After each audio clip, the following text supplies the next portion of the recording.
out a price tag. Now then, you gotta have a price tag. Well, what'll motivate people? Man gets everything he wants, he just lay around in the sun. This is the myth they perpetuate. People in our culture are trained to believe that the monetary system produces incentive. If they have access to things, why should they want to do anything? They will lose their incentive. That's what you're taught to support the monetary system. When you take money out of the scenario, there would be different incentives, very different incentives. When people have access to the necessities of life, their incentives change. What about the moon and the stars? New incentives arise. If you make a painting that you enjoy, you will enjoy giving it to other people, not selling it.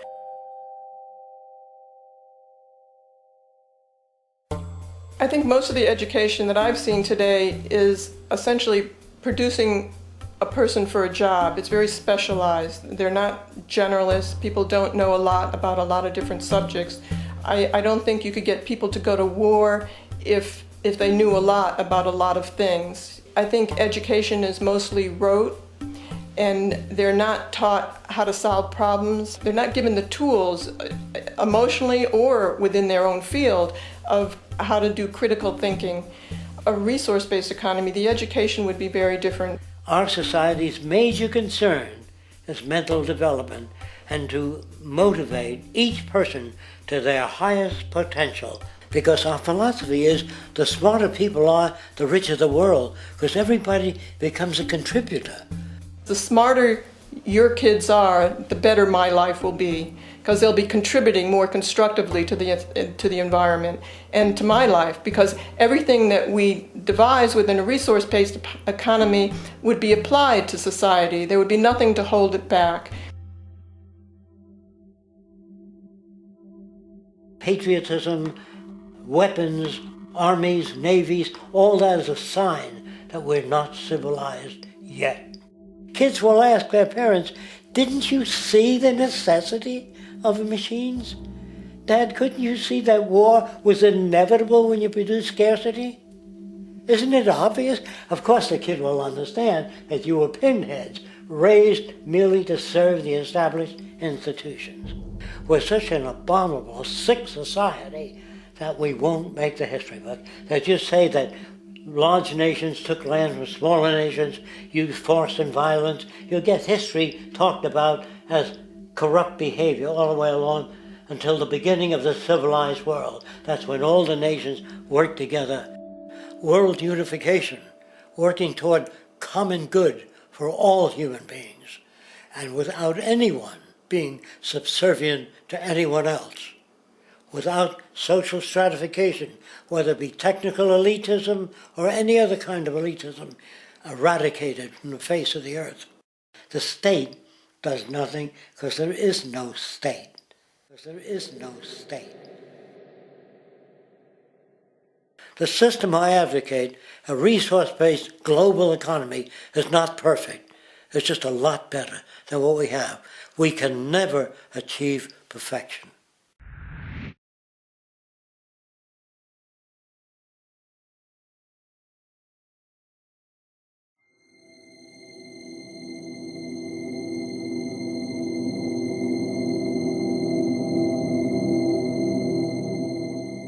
The social values of our society, which has manifested in perpetual warfare, corruption, oppressive laws, social stratification, irrelevant superstitions, environmental destruction, and a despotic, socially indifferent, profit-oriented ruling class, is fundamentally the result of a collective ignorance of two of the most basic insights humans can have about reality: the emergent and symbiotic aspects of natural law. The emergent nature of reality is that all systems, whether it is knowledge, society, technology, philosophy, or any other creation, will, when uninhibited, undergo fluid, perpetual change. What we consider commonplace today, such as modern communication and transportation, would have been unimaginable in ancient times. Likewise, the future will contain technologies, realizations, and social structures that we cannot even fathom in the present. We have gone from alchemy to chemistry, from a geocentric universe to a heliocentric, from believing that demons were the cause of illness to modern medicine. This development shows no sign of ending, and it is this awareness that aligns us and leads us on a continuous path to growth and progress. Static, empirical knowledge does not exist. Rather, it is the insight of the emergence of all systems we must recognize. This means we must be open to new information at all times, even if it threatens our current belief system and hence identities. Sadly, society today has failed to recognize this, and the established institutions continue to paralyze growth by preserving outdated social structures. Simultaneously, the population suffers from a fear of change, for their conditioning assumes a static identity, and challenging one's belief system usually results in insult and apprehension, for being wrong is erroneously associated with failure, when, in fact, to be proven wrong should be celebrated, for it is elevating someone to a new level of understanding, furthering awareness. The fact is, there is no such thing as a smart human being, for it is merely a matter of time before their ideas are updated, changed, or eradicated. And this tendency to blindly hold on to a belief system, sheltering it from new, possibly transforming information, is nothing less than a form of intellectual materialism. The monetary system perpetuates this materialism not only by its self-preserving structures, but also through the countless number of people who have been conditioned into blindly and thoughtlessly upholding these structures, therefore becoming self-appointed guardians of the status quo. Sheep, which no longer need a sheepdog to control them, for they control each other by ostracizing those who step out of the norm. This tendency to resist change and uphold existing institutions for the sake of identity, comfort, power, and profit is completely unsustainable and will only produce further imbalance, fragmentation, distortion, and invariably, destruction. It's time to change. From hunters and gatherers to the agricultural revolution to the industrial revolution, the pattern is clear. It is time for a new social system which reflects the understandings we have today. The monetary system is a product of a period of time where scarcity was a reality. Now, with the age of technology, it is no longer relevant to society. Gone with the aberrant behavior it manifests. Likewise, dominant worldviews, such as theistic religion, operate with the same social irrelevancy. Islam, Christianity, Judaism, Hinduism, and all of the others exist as barriers to personal and social growth, for each group perpetuates a closed worldview, and this finite understanding that they acknowledge is simply not possible in an emergent universe. Yet, religion has succeeded in shutting down the awareness of this emergence by instilling the psychological distortion of faith upon its followers, where logic and new information is rejected in favor of traditionalized, outdated beliefs.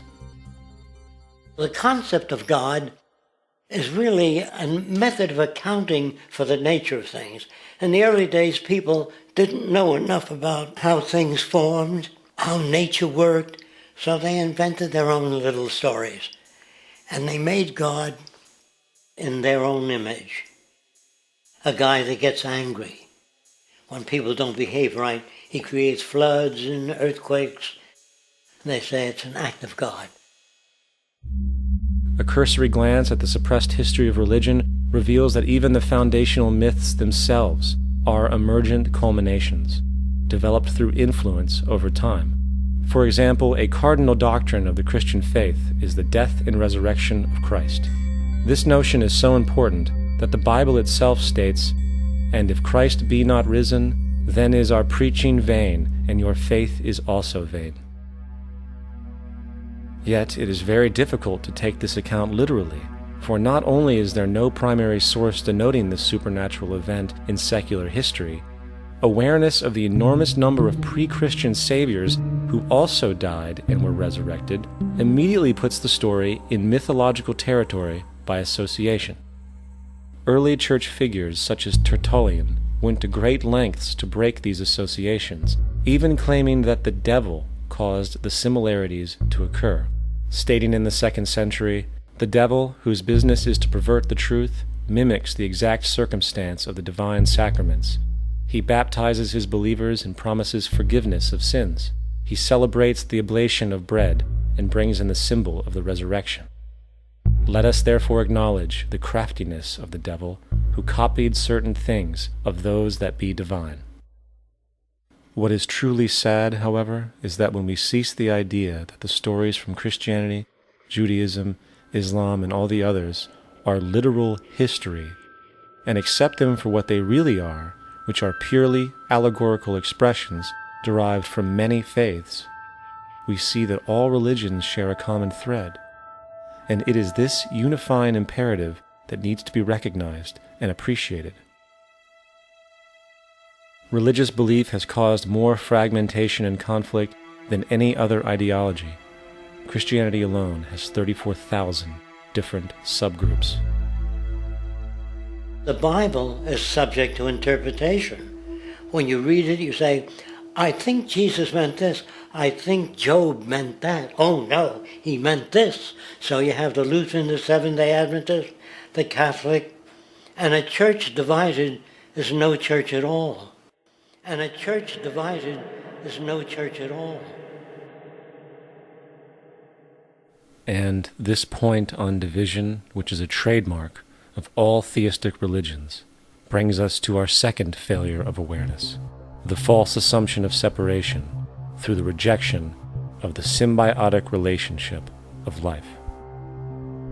Apart from the understanding that all natural systems are emergent, where all notions of reality will be constantly developed, altered, and even eradicated, we must also understand that all systems are, in fact, invented fragments, merely for the sake of conversation. For there is no such thing as independence in nature. The whole of nature is a unified system of interdependent variables, each a cause and a reaction, existing only as a concentrated whole. You don't see the plug connected to the environment, so it looks like we're free, wandering around. Take the oxygen away, we all die immediately. Take plant life away, we die. And without the sun, all the plants die. So we are connected. We really must take into account the totality. This isn't just a human experience on this planet. This is a total experience. And we know we can't survive without plants and animals. We know we can't survive without the four elements, And so when are we going to really start taking that into account?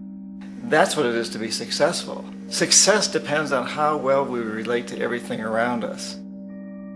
I'm very aware of the fact that my grandson cannot possibly hope to inherit a sustainable, peaceful, stable, socially just world unless every child today growing up in Ethiopia, in Indonesia, in Bolivia, in Palestine, in Israel also has that same expectation. You got to take care of the whole community or you're going to have serious problems. And now we have to see that the whole world is the community. And we must all take care of each other that way. And it's not just a community of human beings. It's a community of plants and animals and elements. And we really need to understand that. That's what's going to bring us joy, too, and pleasure. That's what's missing in our lives right now. We can call it spirituality, but the fact of the matter is joy comes from that bliss of connectedness. That's our God spirit. That's that side of ourselves that really feels it. And you can feel it deep inside you. It's this amazing, wonderful feeling. And you know it when you get it. You don't get it from money. You get it from connection. Now, if that isn't a hazard to this country, how are we going to keep building nuclear weapons? You know what I mean? What's going to happen to the arms industry when we realize we're all one? It's going to fuck up the economy. The economy that's fake anyway.